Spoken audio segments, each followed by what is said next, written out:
Marcus Sullivan's palms felt clammy as he sat in the tiny coffee shop on 42nd Street, sipping the last of his lukewarm Americano.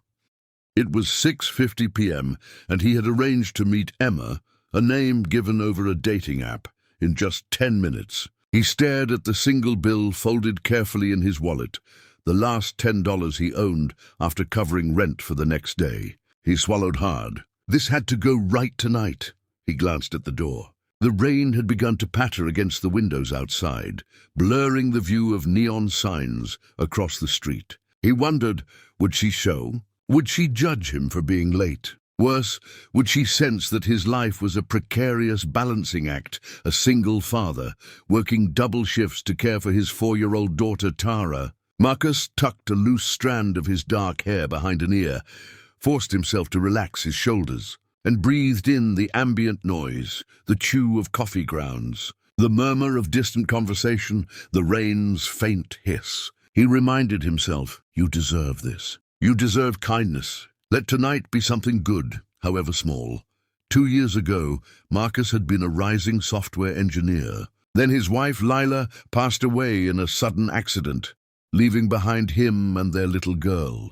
Since then, his life became a treadmill of nights at the diner, mornings arranging childcare, weekends folding laundry until dawn. Still, he never lost faith in love, in human connection. Every smile from Tara, every "Daddy, you're my hero," kept him going. He installed babysitters, kept his head down, and saved every spare dollar for Tara's future. A social life became a distant memory. When he matched with Emma, it felt like a glimmer, like possibility knocking faintly on the door again. He had budgeted carefully. Dinner would be something modest, maybe 2 sandwiches. Dessert might be a scoop of ice cream. He'd skip any extravagance. But tonight, he wanted to do something thoughtful, not showy, not flashy, something that whispered, "I see you and I care." So earlier that afternoon, he ducked into a small artisan gift shop. Through a crack in his budget, he bought a charming little notebook, plain soft leather cover, blank inside, thinking, she can write what matters. We can share our stories in words. It cost him $9.50. The remaining 50 cents he planned to drop for dessert or tip. That was his grand gesture. He tucked the notebook into a paper sleeve, breathed a silent prayer, and now waited. At 7:02 p.m., the bell above the door jingled. She entered, hands tucked inside a simple wool coat, hair damp from the rain, cheeks flushed. Marcus stood, knocking his chair behind him, heart thumping. The woman advanced with careful steps. She was striking, tall, poised, graceful in a way that made the humblest surroundings feel elevated. But there was no overt glamour, no entourage, just her. She paused, scanning the room, and when her eyes landed, or at least where his seat would be, she smiled faintly. Her voice was soft but certain. "Marcus?" she asked. He nodded, flush creeping up his neck. "Emma." She pulled her coat tighter, letting it fall open. He noticed she held a cane. She had not mentioned it in their messages.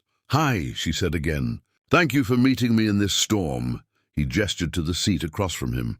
"Please come in. Don't worry about the rain. I'll get us water." As he moved, he steadied himself not to knock the notebook out of his pocket. She sat gracefully, lowering the cane beside her. Before he could speak, she took off her gloves, exposing delicate hands. "I'm sorry I'm late," she said. "I had a bit of trouble with the walk. The sidewalks are slick." He frowned in concern. "Are you okay? I can call a cab." She shook her head. "No, this is fine. I prefer walking when I can." They exchanged small talk, rain, traffic, city life. Marcus studied her. Her refined speech, the poised way she tapped the table, the small but precise movements she made when adjusting the cane. He admired how steady she was, how composed. Still, he felt the pressure of his meager wallet and his little gift. He resolved, give it. Let it be what it is. As the waitress delivered water and lemon slices, Marcus's heart nearly leapt from his chest. He slid the notebook across to her. I got this for you," he stammered. "It's modest, but I thought maybe you'd like it, to write or sketch or remember things that matter." Emma's fingers closed around the notebook. She lifted it. Her breathing caught. One corner of her lips curved upward.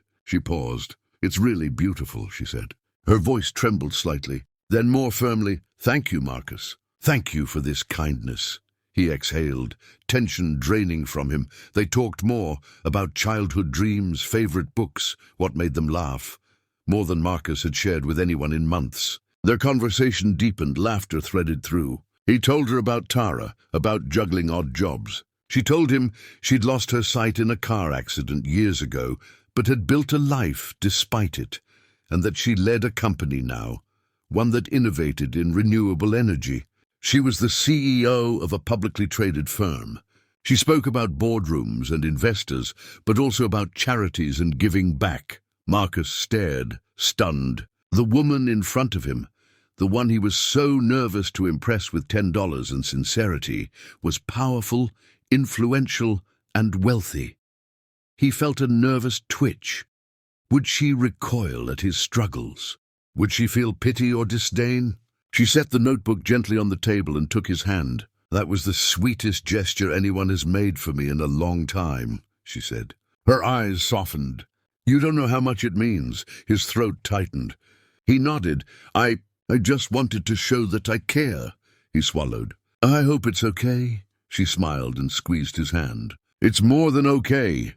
An hour passed, conversation flowing, rain subsiding outside. Marcus's nerves eased. He felt light, hopeful. Then a man in a tailored suit approached their table. "Emma," the man said, voice firm. "You have a call from the board. You need to leave now." She excused herself, stepped aside, and took the call. Marcus watched her body stiffen. He wondered, is this all a facade? A test? Am I out of place? She returned after a few minutes, face composed but weary. "I'm sorry," she said. "Corporate emergencies happen." She folded the notebook, closed it. Marcus nodded, understanding. But then she surprised him. "Marcus, may I ask?" she said. Her hand hovered over the notebook. "Why did you pick this gift? It's personal?" He cleared his throat, hesitated. Then he told her how he'd walked into the little shop after his shift, uncertain if he had enough cash, but saw this soft leather notebook and thought, "It's quiet. It's space for her." He confessed his anxieties, how he saved all day, how he worried about being judged. Her eyes glistened. She reached over, placed the notebook in his hands. "I want you to keep it," she said.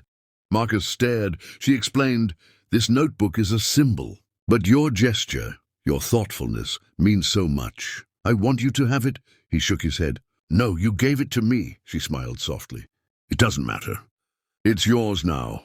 As the evening drew on, they left the cafe together, stepping into the lamplit streets. The rain had stopped. The air smelled of wet pavement and promise. At the curb, Emma raised a hand, dismissing a cab. "I prefer walking," she said. Marcus hesitated. Then he said, "May I walk with you?" Her face softened.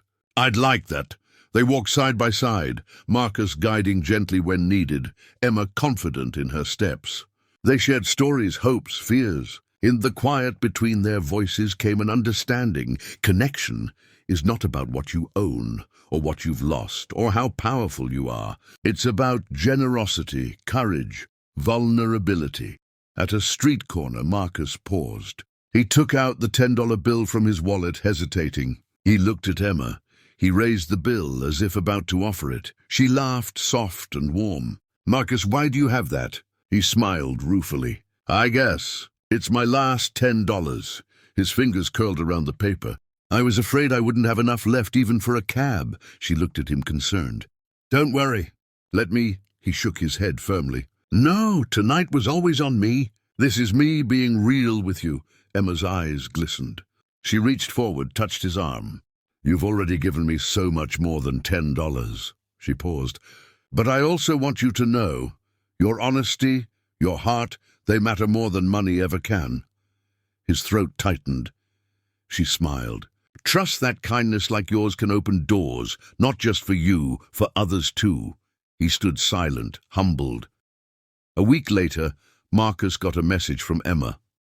"Can we meet again?" He nearly dropped his phone. They met at a modest park near the river. She arrived wearing casual clothes, no entourage. She held the notebook he had given her, still with crisp, blank pages. She sat across from him. She stared at him. Expression serious yet gentle, Marcus, she said, voice soft. You have done something incredibly rare. You offered me kindness without hesitation. You treated me as your equal, and you were real. That is priceless, he swallowed. She continued, I want to help you, Marcus. I've looked into your work history, your situation, and I believe you deserve a chance, not charity, but opportunity. Would you allow me to invest in your tech startup, the one you've always dreamed of, the one you told me about? She paused. I want to be a silent partner, but more than that, I want to mentor you, help you scale your ideas. Marcus's breath caught. He felt his chest tie with emotion. He stuttered, I don't know what to say. Emma smiled. I'm not asking you to say yes outright now. Just think about it. I'll support you however I can, because you believed in me, just with $10 and a